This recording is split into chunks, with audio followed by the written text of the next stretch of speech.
Another single leg exercise that we like to incorporate is a curtsy lunge. The curtsy lunge is a lunge variation that allows for greater degrees of hip internal rotation, which is something that's often lacking in many of our populations, whether it is lifters or runners or even just general day-to-day bending and lifting tasks as well. We have a few points of performance that we want to consider when we're doing the curtsy lunge. We want to challenge our patient to be able to get the leg back and behind, and as they lunge, try to maintain a vertical shin as much as possible. There are different ways to dose and prescribe the curtsy lunge exercise.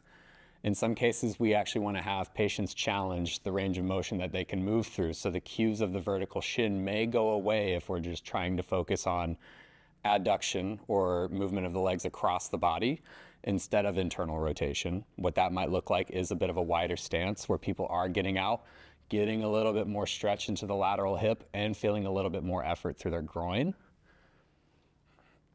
Other ways to change this up would be the opposite, where you're shortening up range of motion, challenging people to kind of sit into more rotation of the hip and closing their hips down a little bit more, so you're getting potential stressors into deeper parts of the hip. One of the biggest faults with curtsy lunge is going to be losing the foot contact with the ground regardless of how the exercise is prescribed. So we'll often see as people lunge, they'll step out and they'll start to let their foot come off the ground, or they'll lean too far back into the opposite leg. This removes the leg drive of the leg that we're trying to challenge and will often lead to more of a balance exercise than anything else.